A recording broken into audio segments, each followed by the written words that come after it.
আরেকটি নাম হলো কি? নীলকণ্ঠ। নীলকণ্ঠ। তাহলে কণ্ঠে বিষ রেখেছিল বলে সেই থেকে তার আরেকটি নাম হলো নীলকণ্ঠ। একদিন ভোলানাথকে ভগবান জিজ্ঞাসা করছেন, আচ্ছা ভোলানাথ, তুমি যে তোমার কণ্ঠে বিষটা রেখেছ, বলে তোমার কি যন্ত্রণা হচ্ছে না? তোমার কি কষ্ট হচ্ছে না? ব্যথা হচ্ছে না? বলছে প্রভু, বলেই বাকি আর কিছু করার আছে? করার আছে মানে? বলছে হ্যাঁ, আমার তো কষ্ট হয়, যন্ত্রণা হয়, কিন্তু হলেও বা কিছু কি করার আছে প্রভু?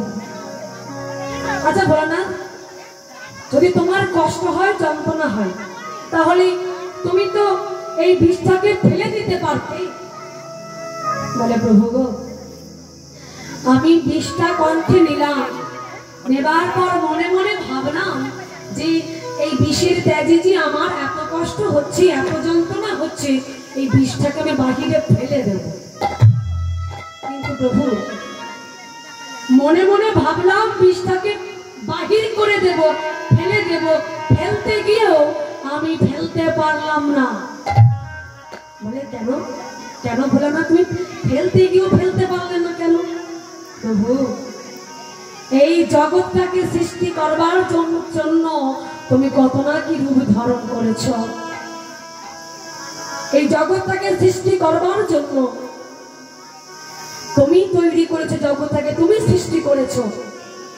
হ্যাঁ, আজ দেখছি পুকুর ভর্তি মাছ রয়েছে, গোয়াল ভর্তি গরু রয়েছে, মাঠ ভর্তি ধান রয়েছে, সবুজে ভরা এই পৃথিবী। প্রভু, এত কষ্ট করে যে পৃথিবীটাকে তুমি সৃষ্টি করেছো, জগৎটাকে তৈরি করেছো, প্রভু বলো তো, এই বিষটাকে যদি আমি বাহিরে ফেলে দিতাম, তাহলে কি এই জগৎটা থাকতো? বাহিরে ফেলে দিলে বিষের ত্যাগে এই পৃথিবীটা ধ্বংস হয়ে যেত।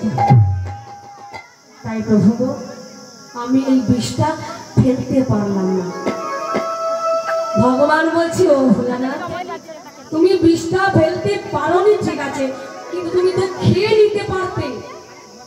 বলে প্রভু, আমি মনে মনে ভাবলাম ফেলতে যখন পারিনি, খেয়ে নেব, কিন্তু দয়াময় খেতে গিয়েও আমি বড় চিন্তায় পড়ে গেলাম। ভোলানাথ, তুমি খেতে গিয়েও চিন্তায় পড়ে গেলে? বলছে হ্যাঁ।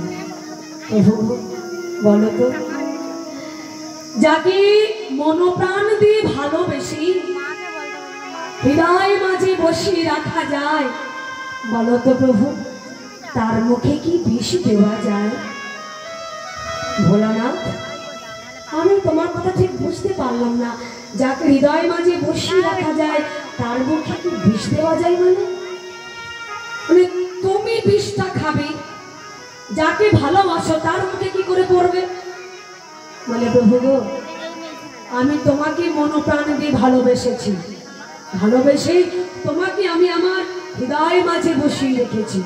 বলো প্রভু, এই যে কণ্ঠে আমার বিষটা রয়েছে, এই বিষটা যদি আমি খেয়ে নিই, এই কণ্ঠনলীতে যেতে যেতে যেতে যেতে যাবে আগে তোমার বদনে, যেখানে আমি তোমাকে বসিয়ে রেখেছি হৃদয় মাঝে, আগে যাবে তোমার বদনে, তারপর যাবে আমার পেটে।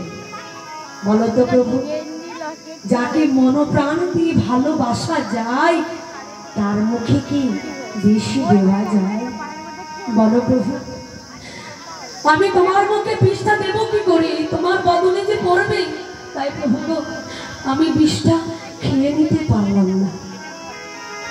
ভোলানাথ, বুঝতে পেরেছি, আমি তোমার হৃদয় মাঝে বসে আছি বলে তাই তুমি বিষটা খেয়ে নিতে পারলে না।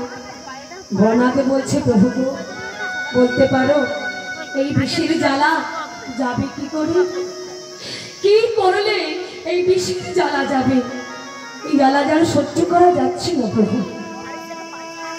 ভগবান বলেছিলেন ভোলানাথকে, ভোলানাথ দেখো, এই বিষের জ্বালা যাবে কি করে জানো? তবে শোনো একটু বলি। এই কলিযুগের মানুষেরা বাড়িতে বাড়িতে চাঁদা পত্র তুলে তারা একটা সুন্দর করে হরিবাসর করবে। সেই হরিবাসরে হরিনাম হবে, কৃষ্ণ নাম হবে। সকল ভক্তরা হরিবাসরে আসবে হরিনাম শ্রবণ করতে। হ্যাঁ, হরিনাম শ্রবণ করবে। আর যখন তারা এই হরিবাসরে ধুলা অঙ্গে মাগবে, ধুলায় গড়াগড়ি দেবে, সেইখানে